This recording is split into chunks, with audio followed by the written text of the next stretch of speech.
for many people in many countries, and in time will be practically and equitably available globally, one can hope.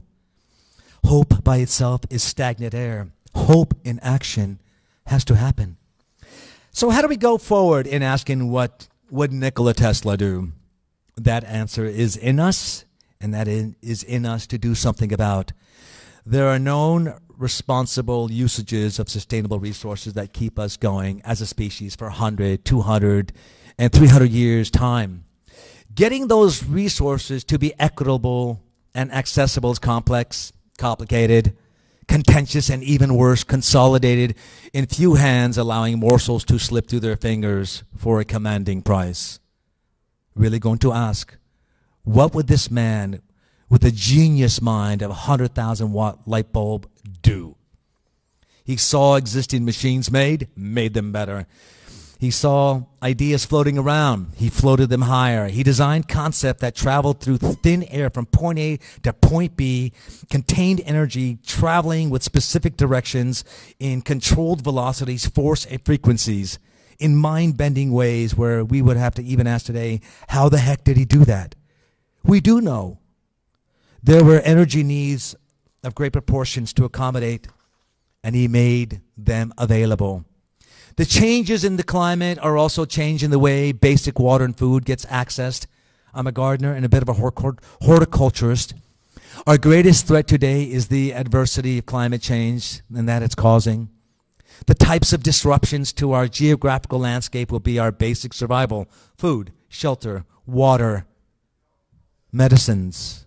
Excessive carbon usage may literally destroy us as a species and destroy Nikola Tesla. What are the solutions? They are radical shifts in our lifestyles and consumptions. I remember meeting the great anthropologist Jane Goodall once in her speech in San Pedro, California. She said, in this powerful phrase that stuck out the most, because you know how it is when people talk, I'm up here, you can hear all me rambling, but maybe one or two phrases stick with you, and I hope that they touch you and move you in such a way that you walk away with them and you share them with other people. She said this: be vigilant of your consumption, for that is how you see the world. Nikola Tesla built big, and he consumed small, abundant. Tesla's invention shared with us that energy is abundant. The cost of innovation, implementation, and distribution is where the issues lie. We all want to live comfortably, live lives of joyousness, and the moving scale of Maslow's hierarchy of needs. Science connected to the general good of humanity can be profitable. I'm not advocating free. I'm advocating utilities and equity. Solar energy has become a path that will help and guide our shifts, but it takes more. The wonderment, the fascinations, inspirations held in the younger generations to come have to be harnessed. Ben Franklin had many contributions to society, but what do we know? We know he liked to fly kites with a key on it. Anyone who smokes weed knows that's a good idea. Nikola Tesla is way more popular now than he was in my youth, because you know who we talked about? Edison. Edison was the man. He's the one who created things. No. Edison was an industrialist. He was also a thief. And I've heard that even at the DMV, if a Tesla car gets stolen, they say it's been Edisoned, not stolen. Go ahead. Measurements and humanitarian contributions, Tesla truly would be at the top of the list. We as society have to nurture the creativity in all of us, especially in the young minds that will be taking our places in the circle of life. We are uber fans of his work. He was a futurist, and so should we be. Not everyone can be a scientist, but everyone can be a humanitarian.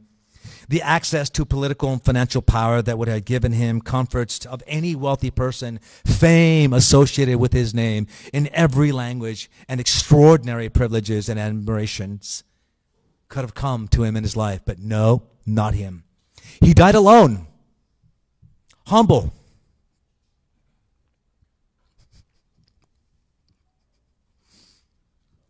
broke in this building upstairs in room 3327.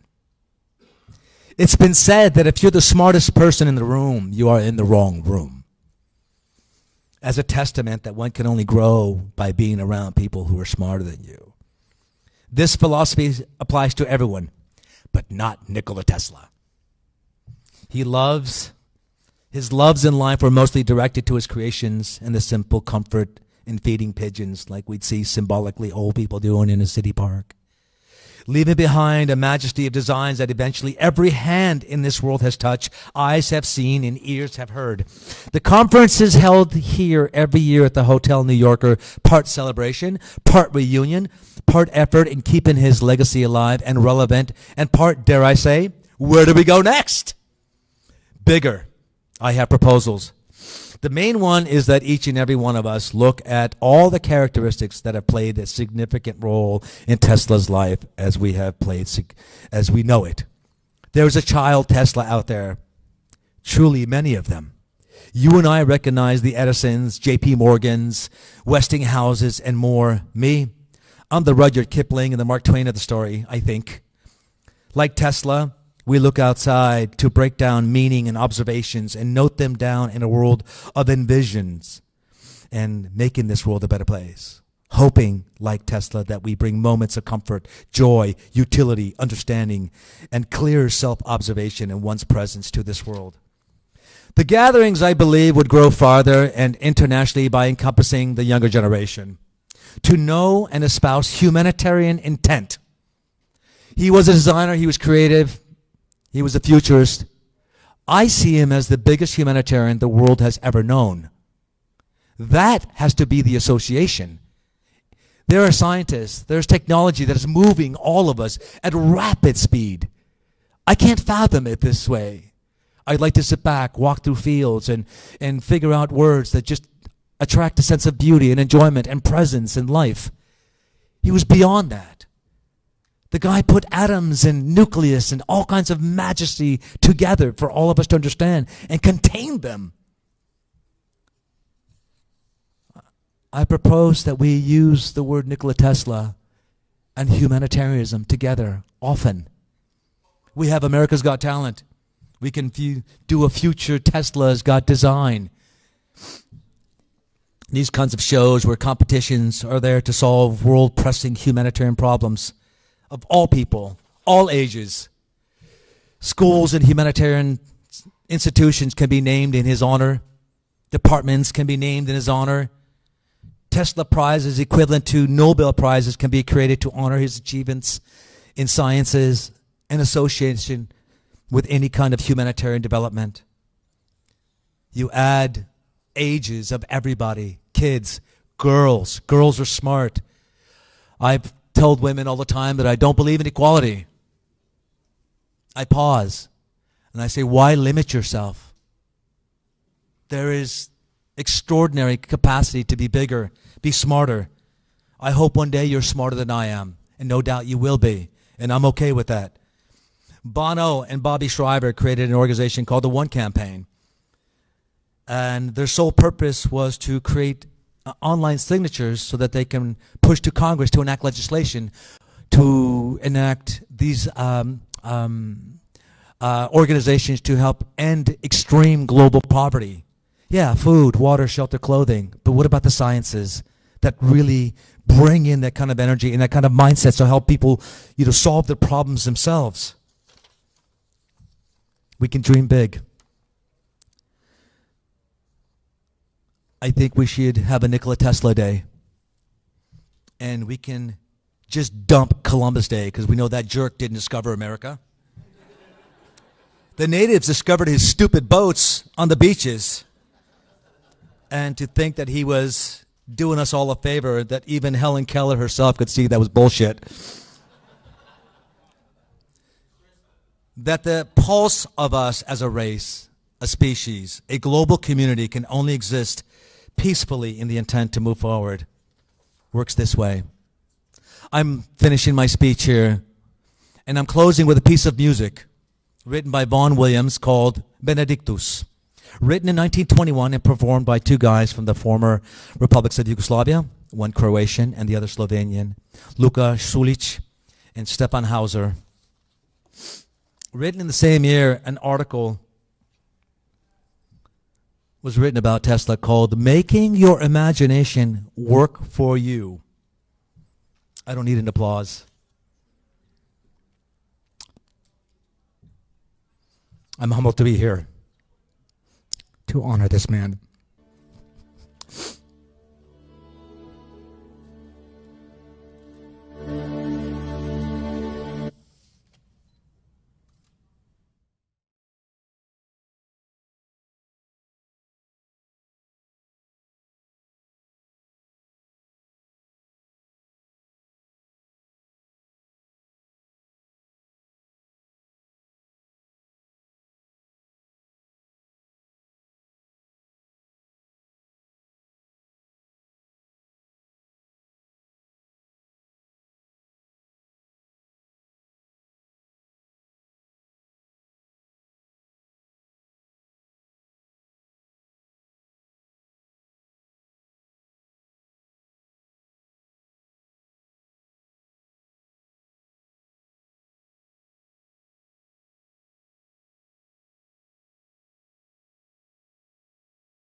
Another slide.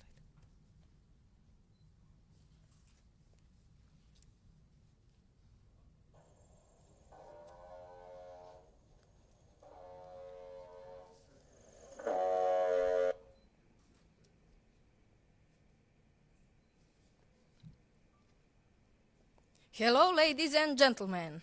My name is Alexei Milic, and I'm coming from the city that was the first to proclaim Nikola Tesla as an honorary citizen. Do you know which city is that? Novi Sad.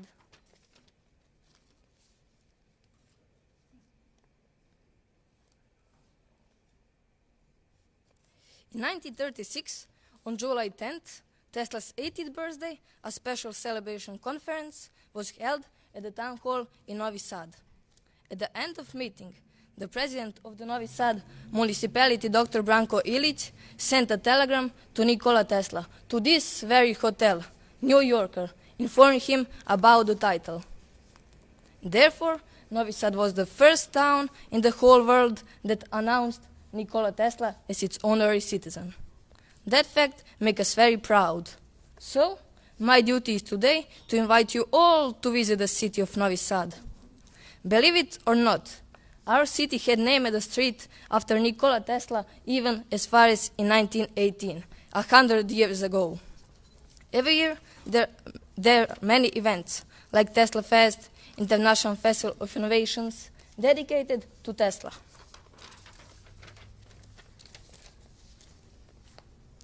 Yes, but what do I have to do with Tesla? I am not an inventor. I am a boy of 13, have best grades in school, the winner of 5 trophies and 93 karate medals. I play trombone and love golf.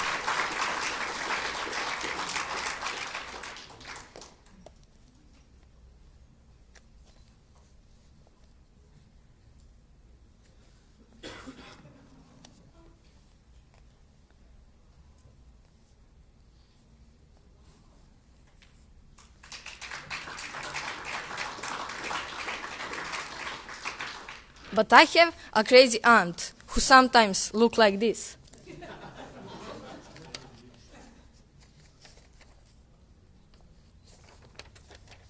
In 1991, in London, my auntie Marina Milic-Radovic founded the Laza Kostić Fund to promote work of great poet Laza Kostić.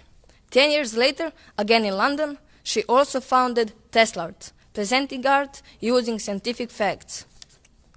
Nowadays, children and teenagers from Novi Sad are recruited as Laza's ambassadors and Tesla talents. So, we create unusual programs following motto, Art and Science in Marriage.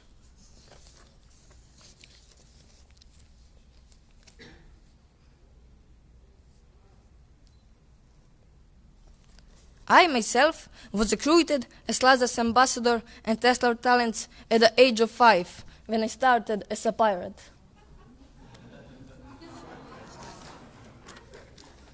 It is widely known that Tesla got an inspiration for his alternating current motor while reciting Goethe's Faust walking in the park of Budapest in 1882. He instantly drew the vision he had with a stick on the sand. Tesla and Laza were friends. Nikola Tesla was famous in using artistic inspiration in science, creating his inventions. Laza Kostić was known in using scientific approach in his poetry. However, Goethe's Faust was also the most important spiritual link between Tesla and Kostić. They both knew it by heart in the original in German and loved reciting it whenever and wherever they would meet. Novi Sad is a town of another great poet, Jovan Jovanović Zmaj, whose poems Tesla admired so much and even translated them himself into English. Children of Novi Sad are taught and always remember that at the Chicago World's Fair in 1893, Tesla demonstrated his lighting by using Zmaj's signature. Your children should also come and take photos next to the monument of Jovan Jovanović Zmaj. Really, you should come to Novi Sad and see it at night when it's lit by Tesla's lights. But also do bring your children to our fantastic workshops. For example, the reconciliation workshop based on Tesla Pupin Tower that was held in the oldest pastry shop Carigrad. Here am I with the owner of Carigrad pastry shop in a friendly reconciliation action. In Carigrad, you can taste famous baklavas, cream pie, apple pie, rice pudding, and traditional drink boza, all also based on Tesla's practice of building discipline and firm character. In our workshops, children are tested if they can give away the most desired cake and give it to their sister, for instance. Many workshop activities are based on Tesla's principle and Tesla willpower exercise. Come to our city. The Laza Kostić Fund creates tailor-made education and relaxing programs adjusted to your needs and interests. Thank you for listening and watching, and welcome to Novi Sad.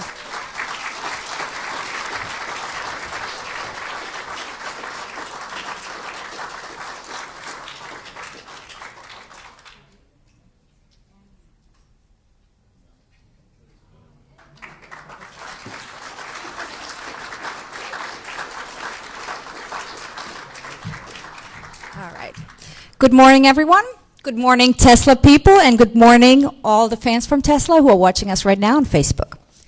So our next guest is a lady from Strasbourg, France. She's a musician and composer of music. Let's all welcome Miss Delphine Tesla.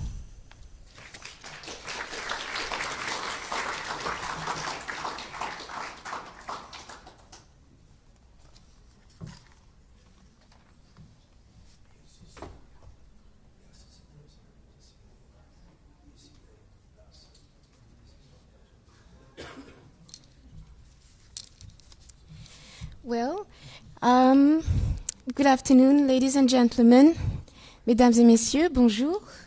I am Delphine Tesla, and I am very happy to be here today to honor the genius of the best man in the world for me, Nikola Tesla. I was introduced to Nikola back in 1995 in Hollywood, California, by elder gentleman that actually reminded me of him.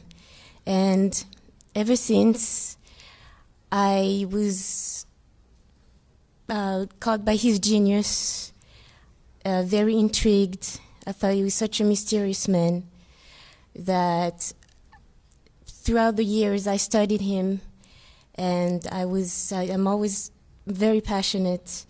I think he's the greatest mind that the world has ever known, and his technology has forwarded and advanced us so much in our century that we can only be extremely thankful to him. Also, I stayed in his room at 3327 for 4 days, and if you haven't done such yet, it is an amazing experience. I heard a few noises. I'm not sure that's normal or not, but some of the frames were popping, making little sounds, and I just said hi, you know. And it was extremely lovely stay. It was very highly spiritual experience to me as well. I prayed for him also. I went to St. John the Divine, and on the anniversary of his death, on the 7th, I was there, and I prayed for his soul. I also attended the service. It was a beautiful day, very inspiring day, and because, as you well know, St. John the Divine was where Nicola had his funerals, and about 2,000 people attended. So I made sure that I went to the church. Also back November the 30th this year, I played a 2-hour concert for the Tesla Science Center. They were having Tesla exhibits in Oakland. And what I did is I played the theremin and I played my electronic keyboards for 2 hours while the crowd was enjoying the Tesla exhibits. And it was a great night. I had my plasma ball and electronic devices. It was a great evening.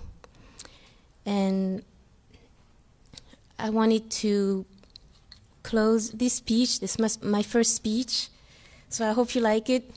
If you decide to throw oranges, make sure they're navel. They're my favorite. But I wanted to close today with a poem that I wrote to him while I was up in the room, 3327. I called it Angel. You lift me, O Spirit, beautiful clarity, softly lit walls. Enters the sun through the windows of life, give warmth, beds like clouds, pillows of heaven. I welcome you, my angel, guardian of thy soul, eternal blissful one, casting light upon me with the joy of thee. Sorry. Also, I wanted to confess today to you all, it's my moments of truth, that I deeply love the man, and that without the light of his soul, my soul would be wandering into outer space, lost and longing. So I just wanted to confess to the world how I feel. And I made his last name legal. I'm Delphine Tesla legally. And you had that one coming. And I thank you very much for welcoming me here today. Thank you.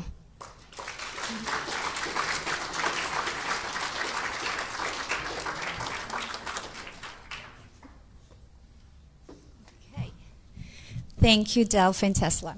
All right, before we continue, Kevin right here told me that I haven't introduced myself, which is true. So, thank you. My name is Lana Sanin, and I'm Serbian. I'm an actress and TV host who lives in New York, and that's pretty much it. Did I do that? Okay? Perfect. All right. So, by the way, you can find me on Facebook, too. So, let's continue. Our next guest is founder and director of Ardos Foundation Cyprus and Innovation Gym in New York, Mr. Hilis Kantonis. I hope I said it right.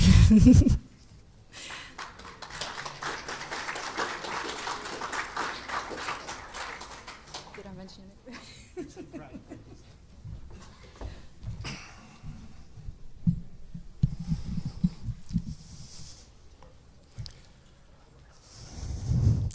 Okay, what is man and what is God, what is human and what is in between?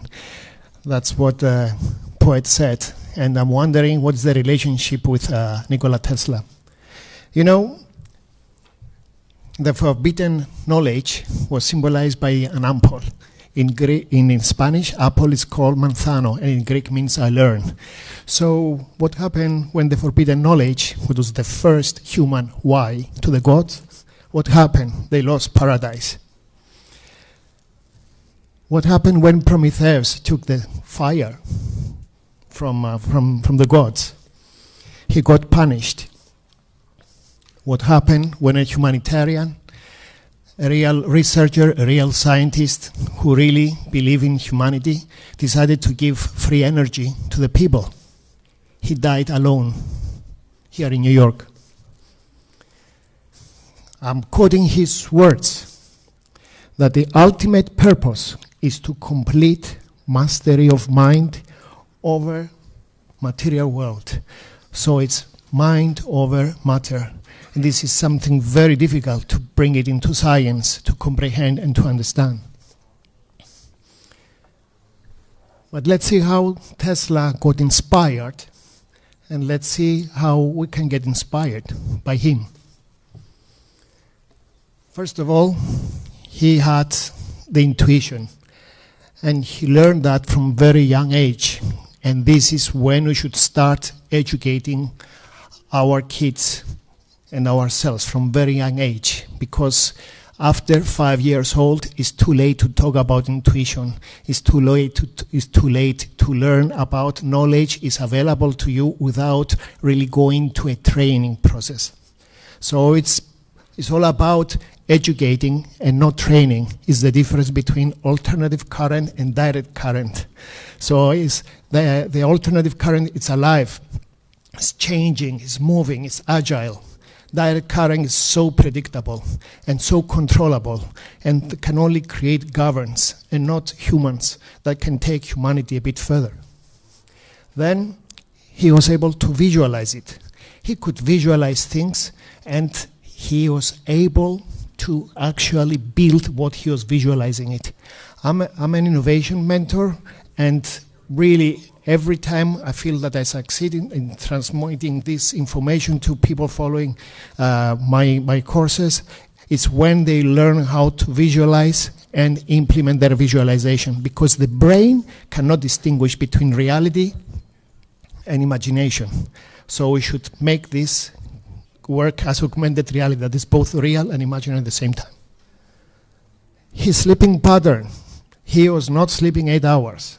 I don't recommend you to sleep 3 hours like him, but he was able to sleep 3 or 4 or even 7 times during the day, short sleeps that they could energize him. So the brain was always ready and focused what he wanted to do.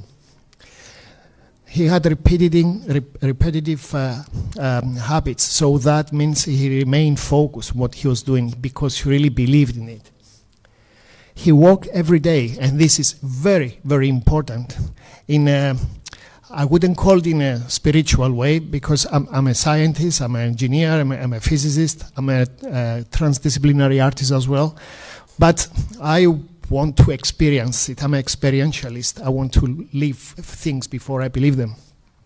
So that makes me a little human, I guess. But when you walk, like the old philosophers in the ancient Greeks, the peripatics, that they needed to walk in order to get the ideas, it's like an induction coil when you move into the magnetic field. Earth has its own magnetic field. When you move in the magnetic field, then there is interaction with the whole planet. Then there is some microcurrent induced into your brain, and that's the time when you communicate to the rest. Not in front of your computer, that you get the noise from your computer, not in front of your TV or anything else. So just go out. No matter if it's cold, just make sure you make the habit of walking outside. And he was a non-linear thinker and a cross-disciplinary thinker. So all this make what Tesla was able to create and to offer to the humanity. To the next one.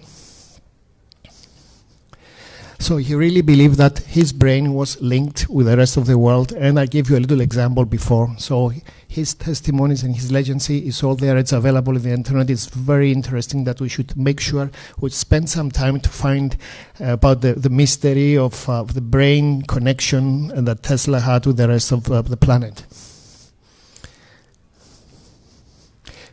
So it's all related to energy. It's like a chemistry you develop with your environment. So what we can do now? How can boost our hidden capacity of the brain like Tesla, that was the mastermind of this? First of all, you have to do ethical hacking. If we are humanitarians, we cannot stand still. We have a very intelligent system in front of us, so the only way we can do it, we have to be hackers. We have to return to science community, to academics, to everything. We come as hackers, but with some ethical hacking. And use neuroscience and brain frequencies in order to tune ourselves with knowledge. And of course, link our brain to nature, because that's the only way to save ourselves, to save our communities, and to save our planet. What do we do as Artos Foundation, as Innovation Team, and also as a silent partner with the Tesla Science Foundation, that we promote all their actions through our foundation, but also through our actions.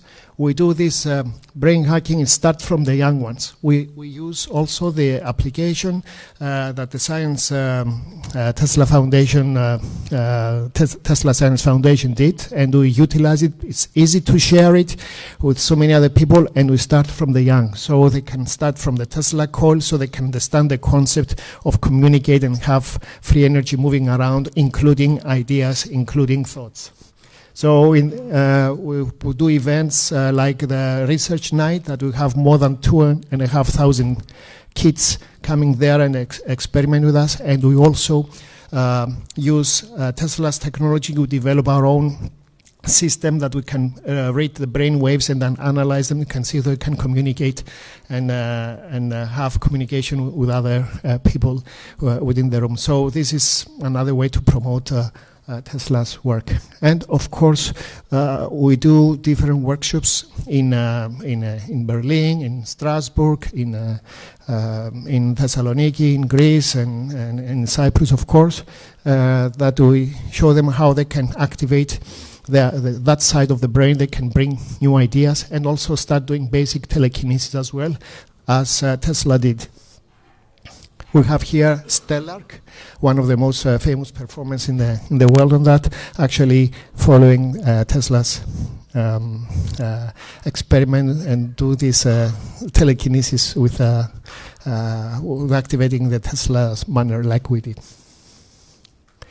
And what I want to show here before I close is that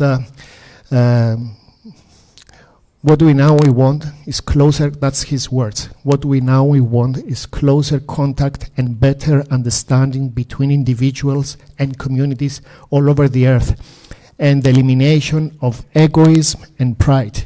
This is something that artists, politicians, and scientists, professional scientists have strong. That's why you have to bypass this. And he was very aware that, and he said that if a hate was energy, then we could eliminate the whole world. So it's between evil and divine that we're still fighting since the beginning of planet Earth. And of course, it is hard to give unlimited power to limited minds. Okay. Thank you very much. Thank you for your attention.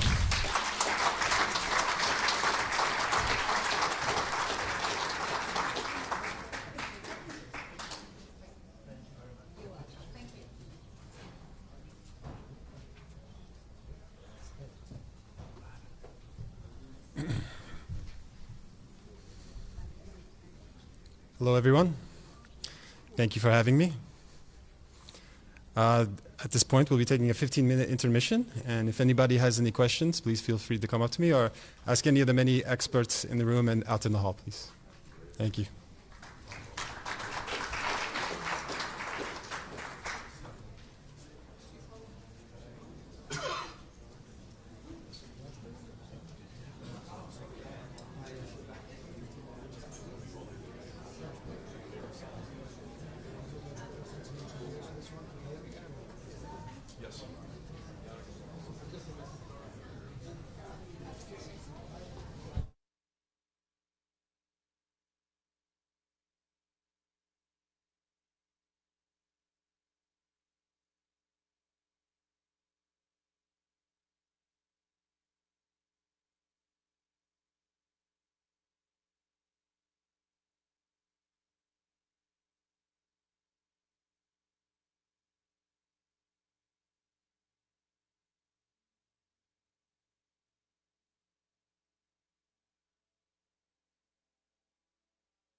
Srbiju i za Srbiju, ali molim vas nemojte da poklonite. Ja znam da vi uvijek imate obavezu da poklonite nekom. Ovako se nešto ne... Basically learning, but I don't really know him. No, I'm not. I do not know who Nikola Tesla is. Not very well. Tesla, yes, but not Nikola Tesla. I know that he's a scientist and that's it. I know that it's a famous inventor. I read the book with him and Thomas Edison about the battle between whose energy was a better source of energy, and it seems like money took over. Nikola Tesla is one of the greatest scientists that ever lived. He invented alternating current. He developed Niagara Falls hydroelectric power plant, radio. X-ray, neon lights, pretty much everything we use on a daily basis. Nikola Tesla was an engineer known for designing the alternating current electric system we know and use today. He also created the aptly named Tesla coil. Born an ethnic Serb in the country of Leka in the town of Smiljan of the Austrian Empire and what is now known as Croatia, Tesla came to the United States in 1884. He briefly worked with Thomas Edison before the two parted ways over the use and distribution of their ideas. Tesla is recognized for many of his numerous inventions such as the AC induction motor, radio, remote control by radio, fluorescent lighting, and just to name a few.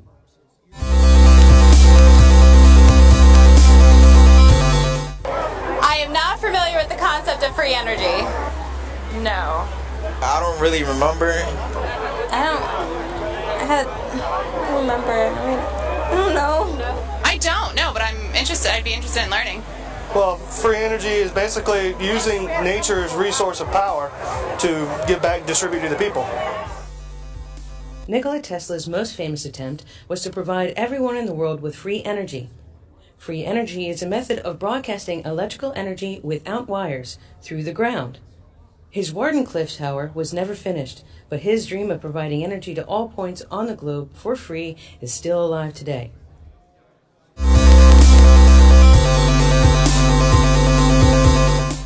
I honestly do not know how they got the name for the car Tesla. I'm not sure. I'm guessing from the scientists that they got the name of the car. No, I do not. I am assuming they got the name from the Tesla car from the inventor. Nikola Tesla, because of his generator. My assumption would be Nikola Tesla on his style of energy from early on. Tesla Motors states, "The namesake of our company is the genius Nikola Tesla, an inventor, electrical engineer, and scientist. Among his life's many inventions and more than 700 patents are the induction motor and alternating current power transmission. Without Tesla's vision and brilliance, our car wouldn't be possible. We are confident that if he were alive today, Nikola Tesla would look over our 100% electric car and nod his head with both understanding and approval." I'm really happy to be here at the Science Festival today with the Tesla Science Foundation. My name's Ashley Redfern. I'm Director of Education for the Tesla Science Foundation. We've been working for a number of years on bringing Tesla's legacy into schools and into our curriculum project. One of the ways we've been doing that is by coming out to festivals like this and reaching out to families and people in the community to educate them about Nikola Tesla. Another way we've been doing it is Science Night in our schools, as well as working through different programs with the Tesla Science Foundation at community events and different facilities. Now, one piece that's exciting, because Tesla can come into any school, is that there can be an after-school club if there's not a space during the day for this. We hope to get Tesla's name into schools and curriculums all around the United States as well as internationally. And Tacony Academy is one of the first schools that has done this. We are a charter school for innovation, invention, and technology. We're a K-12 public charter school, and that's why Nikola Tesla is the perfect fit for our school. We know it's the perfect fit for any school that has an inventive spirit or a desire to innovate beyond the textbook norm. So if you want to innovate beyond the textbook norm, you should join up with the Tesla Science Foundation and the Tesla Curriculum Project. So, Nikola Tesla, even though he made all these great inventions, he didn't get a lot of credit for it. He made a lot of other things, but his ideas got stolen by a lot of other people. He worked with other scientists thinking that they would help them, but at the end, they just took all his credit and money for it. But our station is here to prove that Nikola Tesla was an amazing inventor and that he should get all the credit for everything that he's done for us. Special thanks to the Franklin Institute and the Tacony Academy Charter School.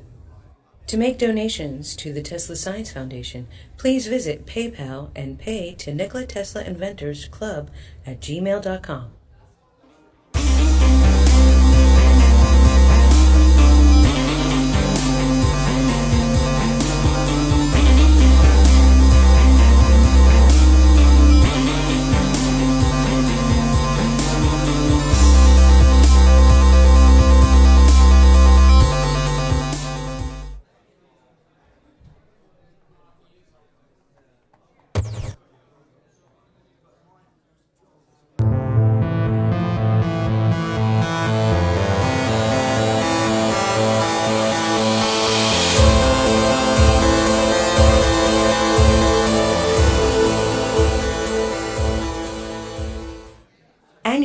In Philadelphia, the Franklin Institute plays host to the Science Festival. The Philadelphia Science Festival Partner Advisory Council is composed of representatives from 20-plus partner organizations who provide support and guidance throughout the festival planning process. Every year, more than 70,000 people flock to the over 80 science-themed programs and events scheduled each year throughout the city. The festival features lectures, debates, hands-on activities, special exhibitions, and a variety of other informal and diverse science education experiences for all ages. The Science Festival aims to provide opportunities for all Philadelphians to positively engage with and build a community around science, engineering, and technology.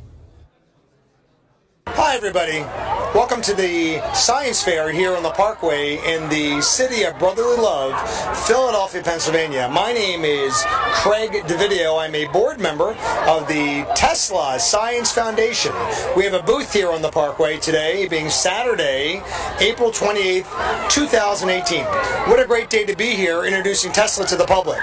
As we've had an opportunity to already learn, many people here on the Parkway don't even know who Tesla is. So we're going to be doing a whole host of interviews introducing Tesla to the public, finding out their knowledge, and introducing the science, innovations, and discoveries. So stay tuned as we introduce Nikola Tesla to the Philadelphia region. And that was the Philly Fanatic.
Wait.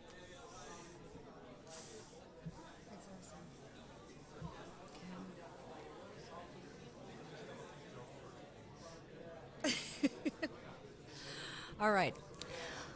Hello and welcome back. I hope you enjoyed your lunch, or a little break, actually. Okay, so we're going to continue our program. And I'm sorry I have to read this because it's a little long. So our next guest, our next speaker, is Mark Passio. Mark Passio is an anarchist, independent researcher, public speaker, radio talk show host, conference organizer, and freedom activist from Philadelphia. Mark has undertaken the task of assembling vast amounts of research in the areas of metaphysics, occultism, spirituality, symbology, and consciousness studies. In 2007, Mark began presenting the information in the form of presentation series entitled What on Earth is Happening. So if you want to check his website, it's whatsonearthhappening.com. So please all welcome Mark Passio.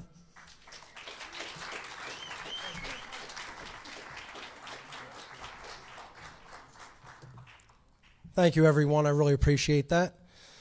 Thank you all for being here today. Thanks to the Tesla Science Foundation for inviting me to speak. I'm going to do something a little bit different than most other speakers today. I'm going to talk about the spirituality change that is inherent in creating a free energy paradigm. So my presentation is entitled Tesla and Humanity's Missing Paradigm Shift. And once again, my website is whatonearthishappening.com if you're not familiar with my work. This is going to be my only small caveat for this presentation. This is a meme that says, the only people who are mad at you for speaking the truth are the people who are living a lie. So some of the things I may say today may be a little bit difficult for some people to hear, but I'm going to say them anyway. So of course we're all here to commemorate the great inventor and scientist Nikola Tesla and what the vision for what he wanted to bring to the world to make possible for humanity.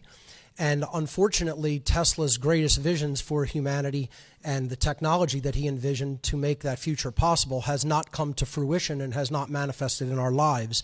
And there are reasons for that, which I'm going to be getting into here today.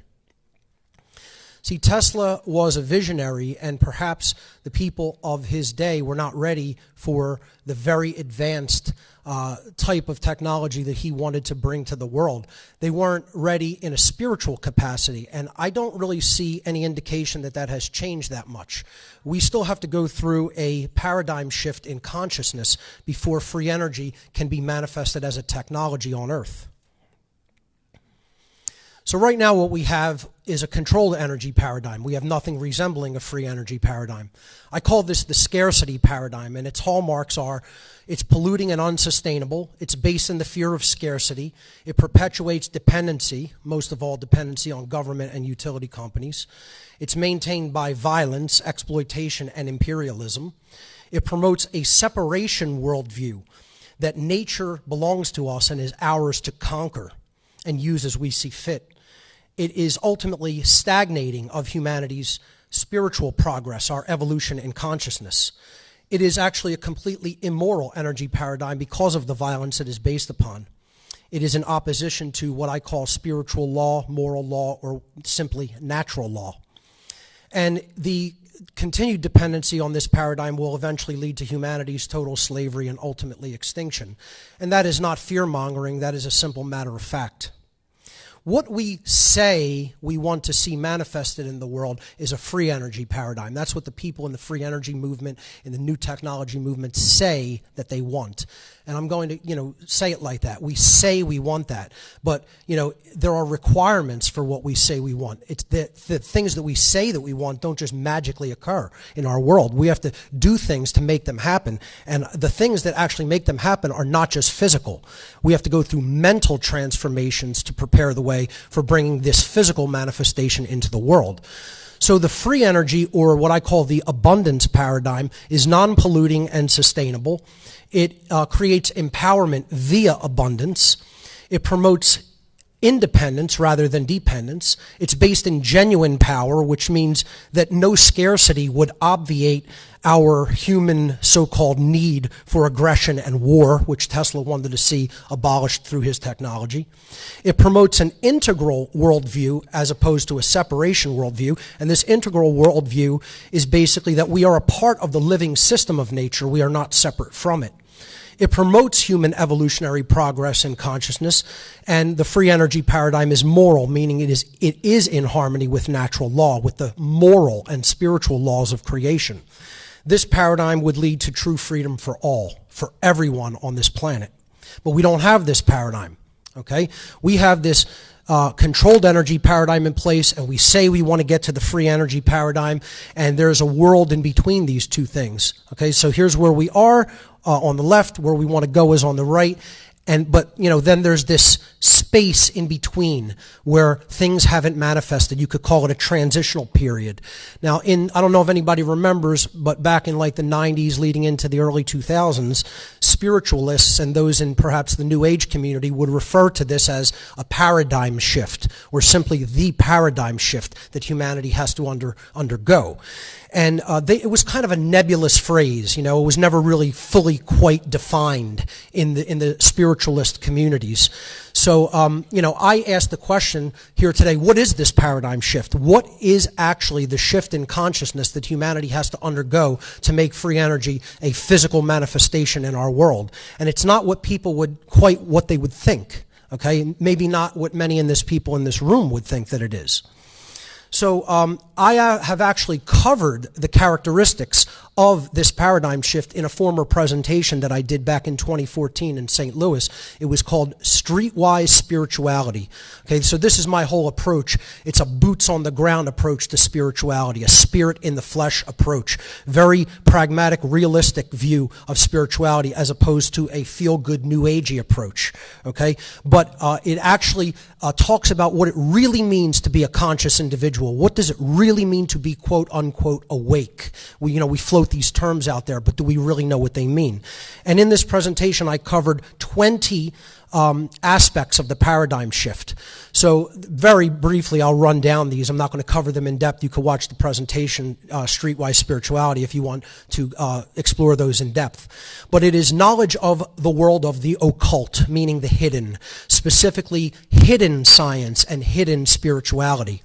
Knowing that the truth and morality are objective. They are not subjective, they are objective and independent of our perceptions. And our job is to learn the methodology by which we can discover truth objectively. It is knowing the characteristics of the higher self. It is knowing that the physical and spiritual aspects of our reality do not supersede each other, but yet they are actually one. It is about release from ego identification and ego attachment. It is the exercise of true discernment and judgment.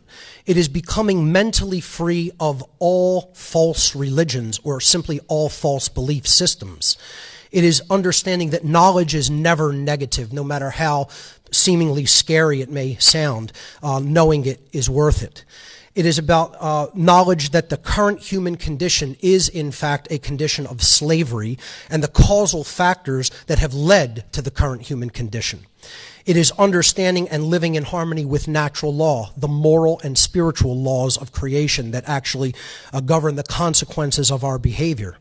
It is knowing and living what I call both of the pillars of enlightenment, the non-aggression principle and the self-defense principle, or the male and female pillars of enlightenment. It is knowing that authority, the concept of authority, the belief in authority itself is morally illegitimate, and that all forms of government are actually human slavery. It is the recognition of free will and total personal responsibility, which is required for a state of true freedom. It is knowing that so-called negative emotions serve a critical purpose. It is knowing that enlightenment is not about pursuing bliss while surrounded by suffering in our world. It is knowing what true forgiveness really means. It is knowing the difference between what cannot be changed and what should be changed. It is caring enough to take real-world action to create real-world change. It is knowing that enlightenment includes influencing others to improve themselves, not just about advancing yourself and stopping there. And it is ultimately knowing that enlightenment does not equate to perfection. No such thing in the 3D world.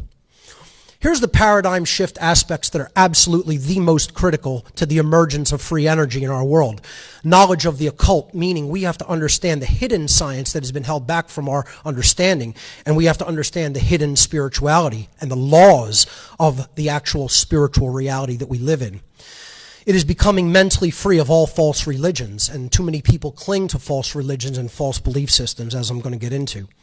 It is knowledge that the current human condition is slavery and the causal factors that have led to this condition. It is understanding natural law and living in harmony with it. And it is knowing that authority is morally illegitimate and that all forms of government are human slavery. Why hasn't this paradigm shift happened? Okay? And this is the hard part to hear. Most people on this planet still believe in the concept of authority, this belief that government is somehow morally legitimate and necessary. And they still believe in the false left-right political paradigm, which is a sham. It's a false reality, okay? It is a movie version of reality projected at us by the mainstream media, but it actually has nothing to do with what is really taking place in this world. It is a Hegelian dialectic that pits us against each other so that the masters can continue to rule us. Most people still believe the mainstream media and its pundits are actually telling them anything that resembles truth. Unfortunately, this is true for most people in the world still today. Most people still believe that the purpose of mainstream science, or what I refer to as scientism, a religious belief system, is a genuine search for truth and a genuine search for the betterment of humanity through the understanding of nature and the development of new technologies. Most people still believe that the purpose of the so-called education system is to edify and enlighten people through genuine knowledge. And most people, unfortunately, still believe that the institutions of religion, banking, medicine, law enforcement, military, and just about every other societal institution exist to do what they claim they exist to do. And I would guarantee you, ladies and gentlemen, that they exist to do quite the opposite of what their intended stated purpose is. And unfortunately, the vast body of humanity is still extraordinarily naive and condoning of these institutions that are based on violence and are based on fraud and deception, etc. And they don't want to admit that they've been duped. This is why the paradigm shift has not occurred. This is why we're still stuck in the controlled energy paradigm, and we're not leaving it until we get rid of these false belief systems. Until these false beliefs are purged from human consciousness, don't expect free energy to manifest. It will not, it can not manifest until we change our own belief systems and stop believing in things that are based in violence and coercion and deception and ignorance. Okay, so here's a little meme I picked up on the internet. It says, there is simply no polite way to tell people that they've dedicated their lives to an illusion.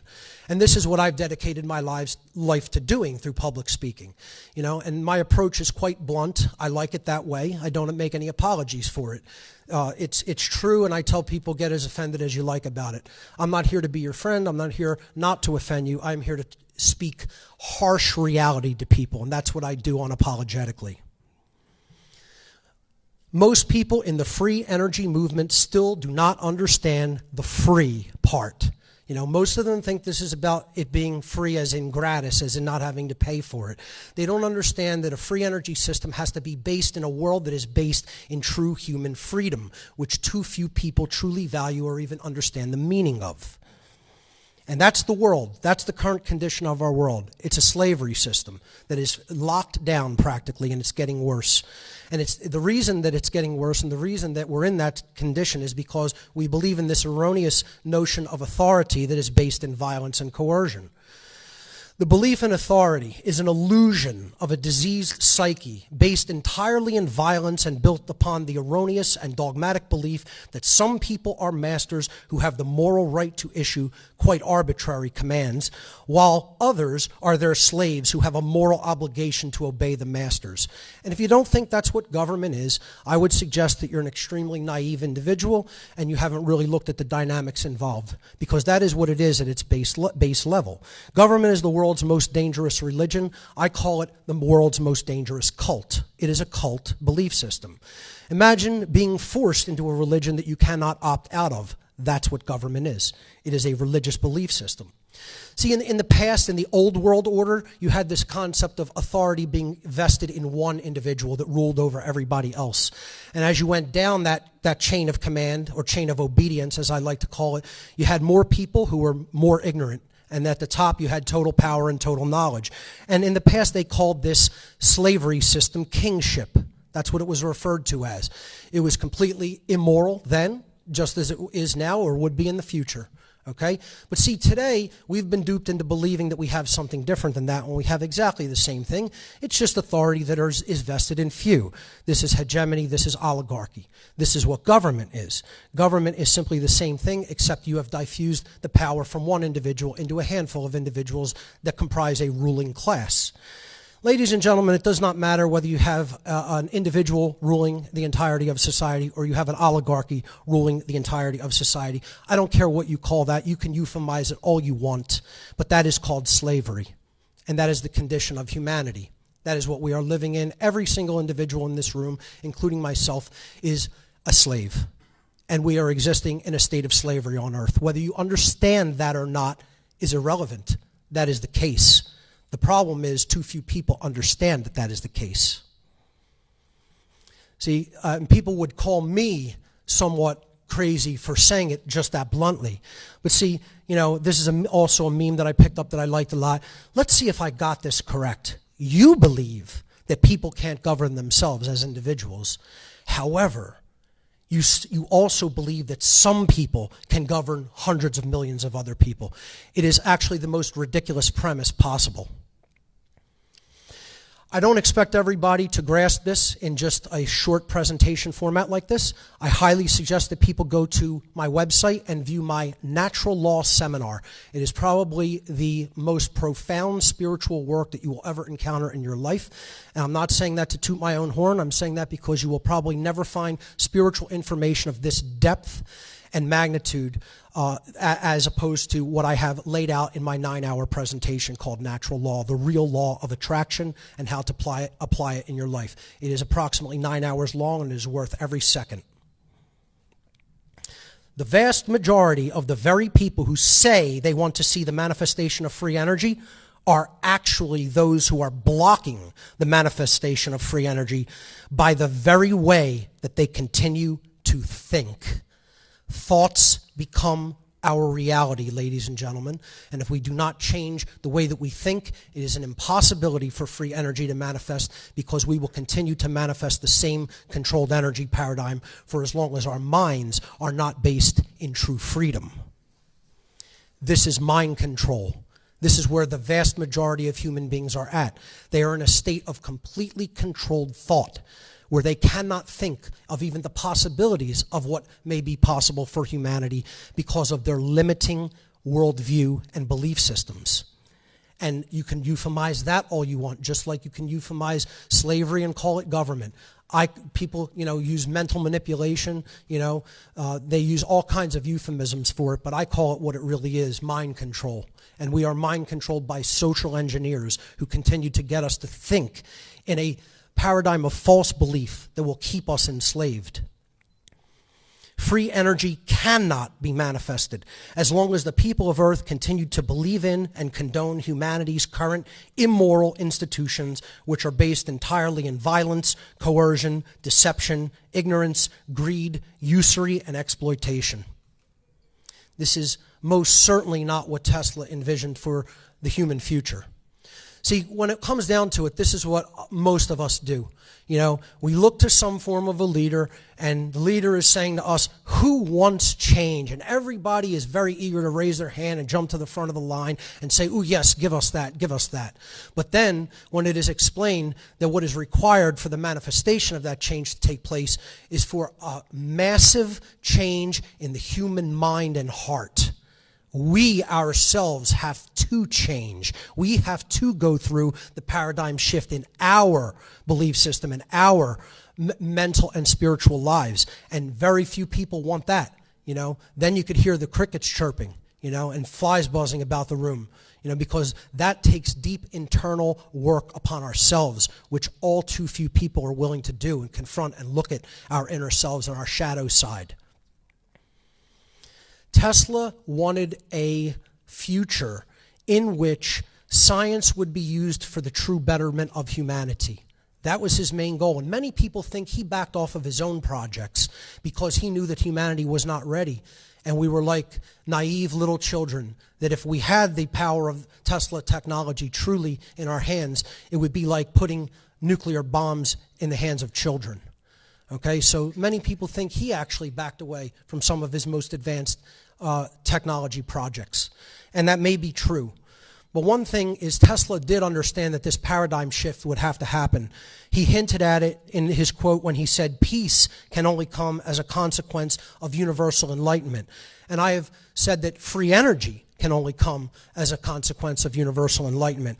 In fact, what I would say is a world based in free energy can only come as a consequence of a universal paradigm shift in human consciousness. When we see that paradigm shift happen, then we will see the future that Tesla envisioned manifest, and it will create a future that humanity can scarcely envision at the current time. Ladies and gentlemen, thank you so much for your kind attention.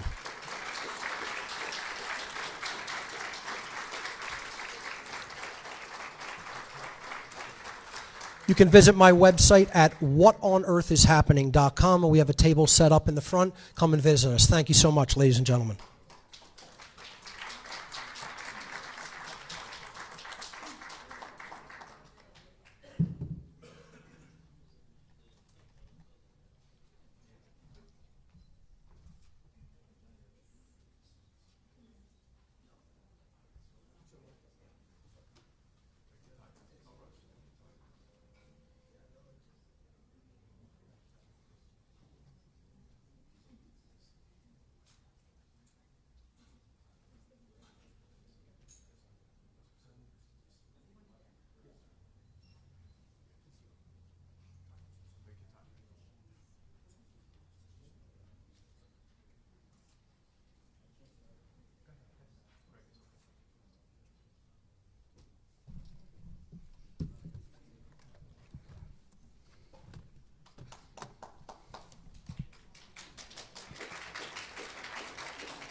Present megastar Nobel Prize Nikola Tesla Muzeum in Belgrad, Tesla Motor, Elon Musk, Internet, Tesla Koiv,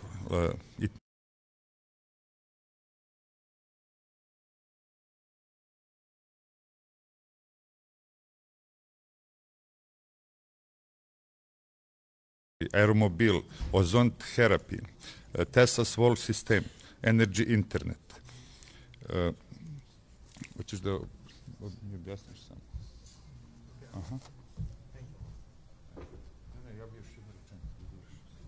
Please welcome our guest here. I'm just going to rephrase a little bit.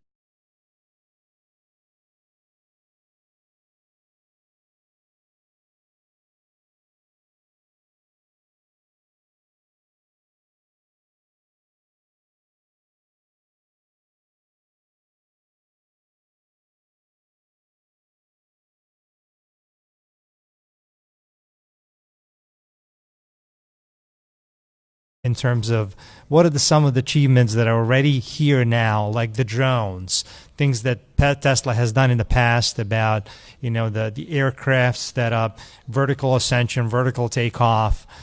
We call them drones today. They have come to reality, right? He talks about the future and the achievements about free energy. We heard about that. Where is that now? That is certainly something that is achievable, but clearly we're not ready for it now.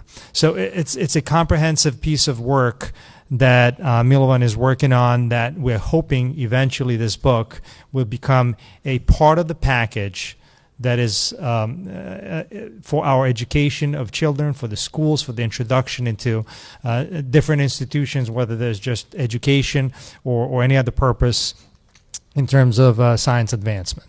So I think Milovan just wanted to make one more point, and I will let him do that. Thank you.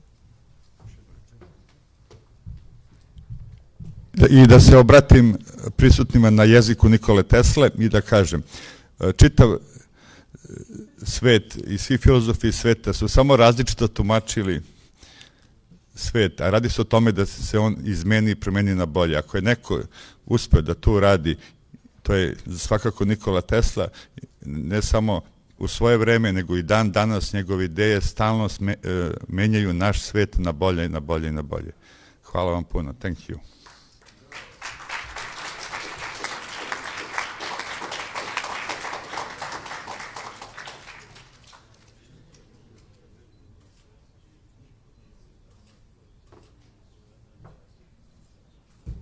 Just briefly, what Milovan said is that all of the ideas that Tesla had were always geared towards the betterment of the humanity, and some of these are still developing. We're not there yet, but that's the whole point of his life. He has devoted it to science and humanity. Thank you.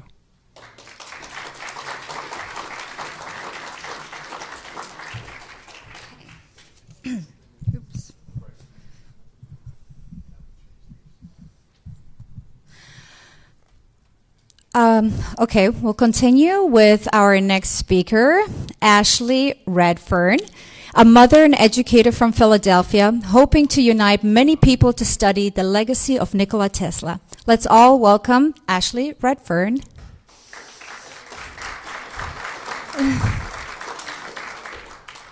Okay.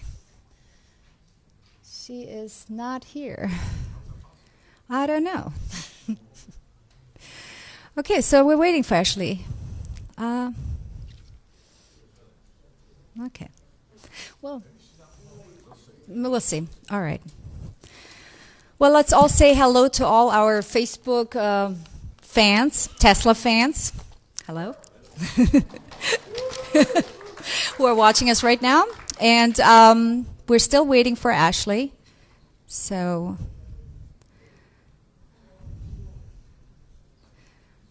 yeah. Unfortunately, I can't crack a joke because this is like something.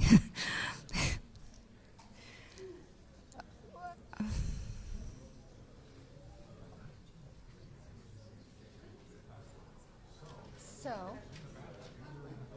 Oh, okay. What?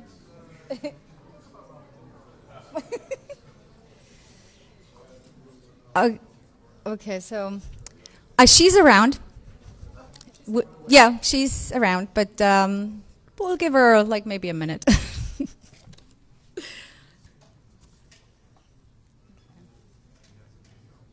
Well, anyways, how are you all doing today? Yes? Okay. Well, who's here from Serbia? Hands up.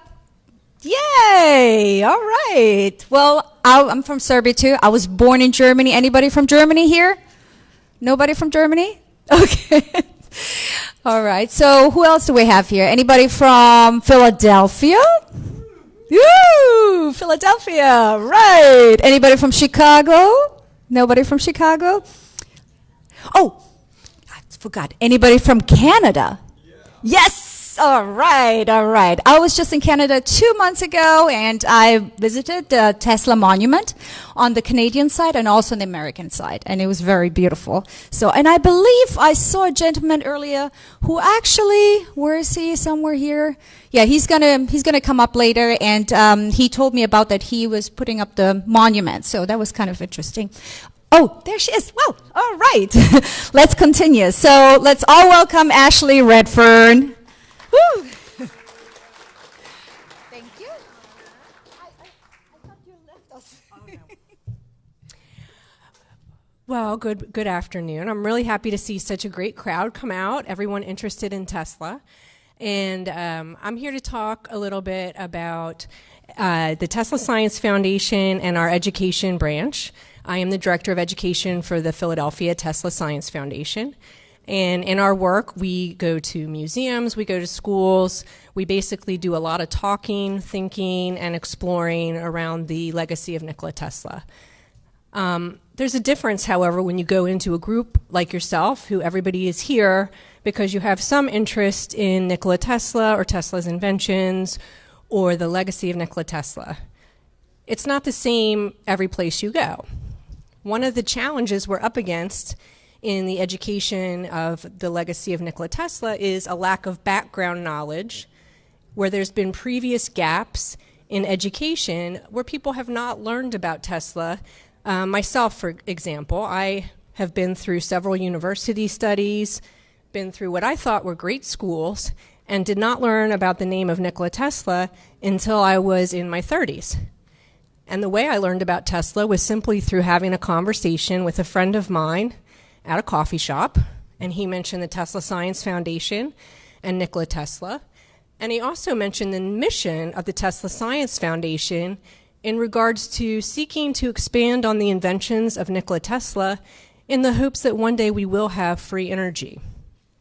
I know some speakers have already discussed that element here, discussed how that's sort of a new and foreign concept to people and how we look at energy and energy production.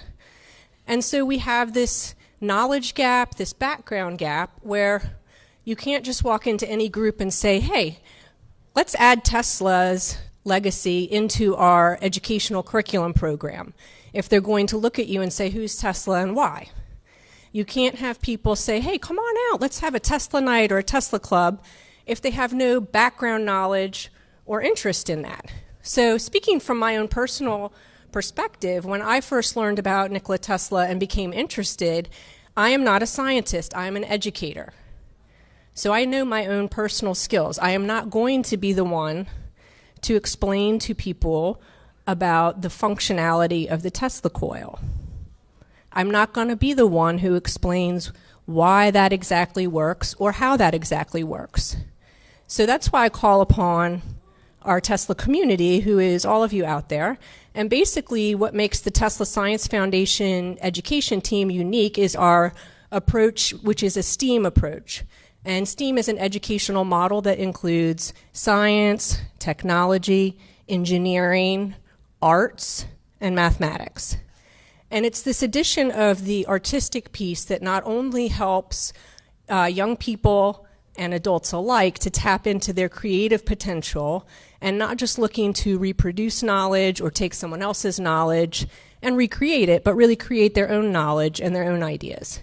So one way that we do that in a new crowd, and one of the reasons I'm speaking to you as this way is because Nikola Lonchar has gone to many more events and presentations than I have, and he's given feedback that people don't know how to get started. I love Nikola Tesla. I really believe in this idea of free energy. I would love to be an ambassador for that, out in the world in the community educating others on Nikola Tesla. But how do I do it if I'm walking into a crowd that's not a Tesla-friendly crowd? What is the way to get started? So there's a couple of simple things that we've done. I just want to talk about it here today with you briefly so that if you have that interest, we can sort of multiply the impact of our work, because it doesn't have to be directly through the Tesla Science Foundation that we spread these ideas. It's within each of us who are interested in Tesla, interested in the belief and concept of free energy, that it is possible, we're just not there yet, either based on technology or based on ideology and some of the paradigm ideas that were spoken of here today. So one thing that we looked at was, how can we get people to, maybe they know who Tesla is, but they say, I'm not a physicist, I'm not an inventor, that's not for me. So we started in our school, which is a charter school in Philadelphia, Tacony Academy Charter School, and we said, let's have an art competition. And we just had an art exhibit where we simply provided some books about Tesla to the children. We provided some photos, some pictures of patents that Tesla has is credited for. And we said, just let's recreate portraits of Nikola Tesla. And let's do a little bit of reading and research. Who is Nikola Tesla? And let's think of your most creative artistic ideas. Do you want to do a collaborative art project where multiple students are coming together and creating a portrait? Do you want to use creative materials in your art project? Something to make it a little bit more in the spirit of Tesla, that let's have an art project that has elements of design and creativity in it. So once we did that, and we had portraits of Tesla around the building, people would come into the building, and students, and now you have this background knowledge in your mind. Okay, Nikola Tesla is an inventor. We've looked at some of these basic inventions that we know, the Tesla coil. We've talked about some of the interesting stories of Tesla, some of the patents that radio technology not credited to him and then later credited to him. Children love those ideas of the stories of somebody who really worked hard and didn't get credit and then had to go through certain steps of adversity to make their dream happen. It's a really great role model. And so now we had hooked in a few more people who are like, wow, Tesla's not only an inventor, but isn't it interesting? I never heard of him before. Why is that? There's one conversation that can be had. Wow, I never understood that somebody came up with the idea of wireless technology years before we had it. Do you like your cell phone, guys? Yes, we do. Oh, well, you can thank Tesla. And they never knew that.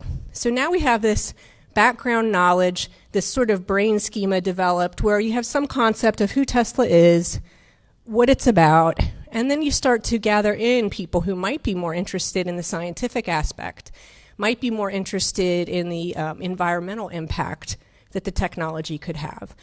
So then you can have other nights. You can say, hey, let's have a family Tesla science night, and you all pick an environmental or an energy problem that you've researched about, come up with an idea, come up with an invention.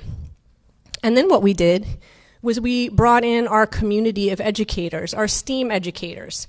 So we're not just bringing in an engineer, although we do have an engineer in our partnership who can come in and explain to people how the Tesla coil does work, explain all of the wireless energy transfer ideals, explain it both in a experimental setting as well as in that global energy setting. Then we also have our graphic designer who can come in and show students how you can create creative ways to make your portraits. You can use technology. And then we have people who are business associates. And I start to think about Nikola Tesla as an inventor and what a different outcome he would have had if he had had that robust, diverse community around him to support him.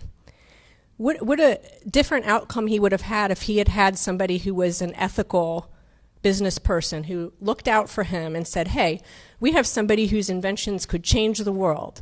Let's try to protect him and protect that. Let him continue to invent, and we'll get his ideas out there. And so that's sort of the message behind the Tesla Science Foundation's educational initiative, is not so much to create a book or a manual that will teach you the history of Nikola Tesla, because certainly we have collected those resources. They're on the Tesla Science Foundation website. You can reference them. We're trying to really just create an ideology in the community out here who's interested in Nikola Tesla, that if you have a talent or an interest and you want to start a Tesla book club at your local coffee shop, talk to people. Say, I've read this book about Tesla, and I think this would be really fun for other people to read about and talk about. Make a flyer. Put it up wherever you're at. You would be surprised how many people have now, since the work of getting the name of Tesla out there, have a little tidbit in their head about what Tesla is and who he was and what his legacy really means for the world. But they don't understand how to take that to the next step. They don't know how to get the information out there. And maybe there's somebody who was like me, who I'm an educator, I'm interested, but I really need some support when it comes down to some of the complicated scientific concepts. So if you're someone who is that science person, who maybe you are on your own in a lab, you're doing experiments, you want that opportunity to get out there. In the Franklin Institute in Philadelphia, there's community nights, and the Tesla Science Foundation, we volunteer, and we go out, and we meet with whoever comes out, and we talk to them about Tesla. And it's our hope that everyone we come in contact with, everyone who is exposed to Nikola Tesla, will get this feeling in them, like most people do when you get to know about Tesla, and this inspiration that you really want to spread this idea and the hope that there is a chance for free energy in the world. And so that's why I'm going to circle this back around to Tesla clubs in school and why that is a really good starting place. There's many educators who might want to take a bigger step. That's great if your school is ready for it. That's great if you don't have regulations of certain components that you're required to teach. Tesla Club gives you a really safe space to be able to explore and get started in an after-school setting or perhaps during lunchtime. We have students who will give up their lunch periods and come in and they learn about Tesla, and then they teach other students about Tesla, because it's a natural kind of thing that I have really observed with children is once they learn about Tesla, they have a desire to share about Tesla because they realize this knowledge void and gap. They realize they never learned about this in any of their history books. They realized as high school students their physics book, textbook does not contain anything about Nikola Tesla. So it's really easy to say, hey, there's a gap in our education. And then they say, why? What do you mean? Well, have you heard about Nikola Tesla? Well, yes, and they might say, yeah, we have Tesla Club at our school. But prior to that, they had had no background knowledge and no exposure. So really to have people committed to, number one, finding whatever space works for you. So if your space is, I'm an educator, I can do an after-school club, great. If your space is, hey, I'm just interested in Tesla, but I could have a book club for my friends, I could have a book club in my community, I could have a book club in my library. Again, there's a list of books on the Tesla Science Foundation website that is really good places to get started. And then once you do that, you can start to, again, if there's groups that are willing to go out to community events, the more people we expose to the legacy of Nikola Tesla, to the inventions, and more importantly, the possibility that if we expand on the inventions of Nikola Tesla, we really have a chance, a real chance in this world, to have the opportunity for free energy. And we have to get past not only the technological barriers to that, but the ideological barriers and the lack of knowledge. We can't build upon something that people don't know about. So that's really what our mission is. It's not so hard to get started if it's something you want to do. You merely have to have a few materials that you gather yourself. Look at your group and see how much background knowledge do they have. Is this a group like this one that has background knowledge and we're really ready to get out, as you've seen the people in the lobby out here, and have experiments and talk about it? Or are we really someone who's at a basic level and we're starting with just books, art, other things that can make the science more accessible to the rest of us? So the message here today is that everyone can spread the legacy of Tesla. Everyone is either an educator or a lifelong learner, if you want to be. You can be somebody who wants to educate yourself and just continue to seek knowledge and experiences. And if you really want to help to have this dream become a reality of free energy, then you can take that knowledge and share it with others. Maybe you're not going to be the inventor who achieves this goal, but maybe somebody else you inspire or open up their mind, or who's never heard of this, would suddenly say, hey, I've never even thought free energy was possible. What do you mean free energy? And really open up minds. So I encourage you all today that, like myself, I'm not a scientist. You may not think you're an educator, but anyone can be an educator and anyone can be a lifelong learner. And I appreciate the interest in this crowd today. It really shows that you do want to come out, you do want to better the world in the way that Tesla did, and you do want to share your experiences with each other. So if everyone here listening today can at least find one person who maybe hasn't heard of Tesla, for some of you, depending on where you're from, that'll be harder than others. For those of us who are American local, it will probably be pretty easy to find someone who's not heard about Tesla. But if everyone in this group could find at least one person and share what your feelings are, why are you here? What is it that interests you in Tesla? And then encourage that to go on. We're going to make a change exponentially. And I believe that somebody here in this room, you may know somebody who will be that inventor, who will be that business person, who will be that political figure that will help us make these changes. So continue with your interest in Nikola Tesla and his legacy. It's really important. And I thank you for your time today. And the words of encouragement is don't wait to have the perfect plan or presentation to get started. Just start talking about Tesla and start interacting as a community. And I think that we can make some positive differences. Thank you very much.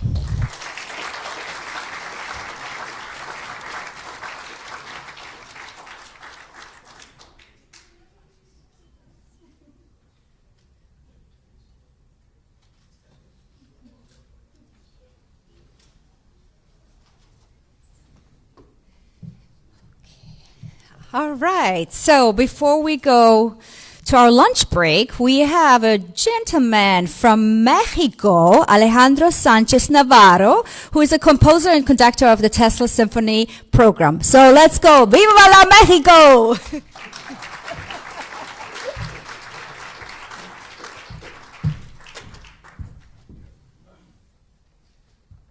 Hello? Yeah? It sounds? Yeah? No? Yeah. You can hear? Okay. Thank you very much for being here, for the invitation, for the Tesla Foundation. I wrote this symphony program for Tesla. Thinking back when I discovered Tesla like 30 years ago, I began reading everything about it. And then I went to this family reunion, and there was like 50 people there, relatives. And I started talking about Tesla and about this discovery, and they just look at me like a crazy person. And I was saying, well, but this is important. This is something. So I said, I need to find out a way so that I can create the impact that I'm feeling. So this symphonic work, it's constructed in 8 inventions. And it's designed so that between each invention, the conductor will say a few facts about Tesla that along with the music will hopefully make that impression in the mind of people. We recently premiered the work in Mexico, and it was very successful. And I must say that although, yes, Mexico is one of these countries that do not know anything about Tesla. A few people think it's a car, but young people, really young people, they kind of know. Like the new millennials are more interested in technology, so they kind of know about Tesla. So they were very happy to go to the concert. We start the concert.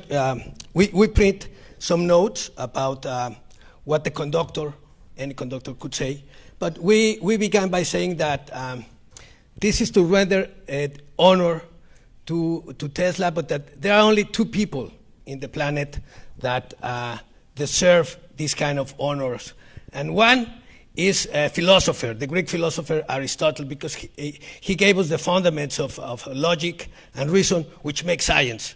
And then Nikola Tesla, that, I know since Tesla, it's been part of your life for a long time. You probably don't feel it the same, but, just the fact that, forget about free energy, just the fact that he invented the alternative current device, and that nobody knows about it. It's so incredible that you really need like this kind of total work of art in which we played not only the music, but we played with images, and like I said, with the intervention of the conductor of saying something. So let's begin with number 1. So this will give you the idea of what we do.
Okay, so thank you.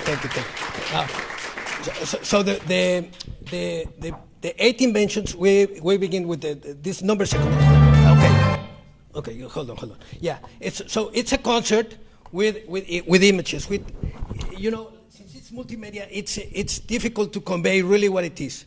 It's those kind of experiences that you have to be there. It's like the opera, for example. We can have here a screen with the opera and the sound and everything, but it won't be the same. You have to be there because there are 100 musicians plus the choir, plus the images, plus all that makes the event. So this is the first one. We begin by saying, well, this fact that for me it's not that transcendental, but for many people it is. The fact that he was born during this thunderstorm, lightning thunderstorm. So please, number 2, Maestro.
And then we go with the second number. The second number, it's called the new invention. So in that one, the conductor needs to say the few inventions, a few of the most important and actual inventions of Nikola Tesla. And we have another video that comes with all these images that we got from the internet. And then we have a number 3 that is it's the tower, the Tesla tower. And the conductor goes and tells again this situation about the Tesla tower and what happened. And we have 1 minute of that so that you can hear.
Then from there, we go to the conspiracy. And then in the conspiracy, I know, Edison is like a god here in America and everything, but, well, I tell you, I'm a composer. So like Stravinsky said one time, composers cannot know very much about anything, because otherwise I would become an intellectual or an specialist in something else. But I'll tell you, I read a few biographies and scientific papers. I didn't understand very much, but I read them and I searched through the history. And for me, it's very difficult to forgive Edison because he knew. J.P. Morgan, he was a banker and he wanted money and that was it. But Edison, he knew. So life would be very different in this planet if he had supported Tesla. So we said that during the concert, and we showed some also images, Edison killing animals and things like that. Please.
Well, I'm glad you like it. We don't have more time now because we have to go to lunch. But in the afternoon, I'll have another video which I'll show you the rest of the concert. I just want to tell you after the conspiracy, it comes a piece that about love. So I read all this situation about Katherine Johnson and Nikola Tesla, and the mystery that's around it, because we don't know really what happened. We know by some letters that it was really a passionate love that he had, and for me it was important. Also, it's a very beautiful waltz. People loved it after so much violence. In the concert they were saying, "Oh, the love piece is fantastic." Yes, it's very beautiful, but it was important for me because after that one, it comes another one that's galactic. And the galactic one, it's very much intended for young people because although, through the internet is coming all this information about Nikola Tesla, now you know that in the internet you can publish anything, I have found things that Nikola Tesla said this. Nikola Tesla never said that, but they have the picture there and everything. And now they say he was an extraterrestrial and a reptilian, and they say so many things about Nikola Tesla. So I want to make this stand, say no, he was a man. Probably he never married, or we don't know if probably there's one son over there. I don't know. But he had this lover and the galactic, and at the end it comes the symphony, the Tesla symphony, which is this great choral piece that I will show you after lunch in the afternoon. And thank you very much for having me here.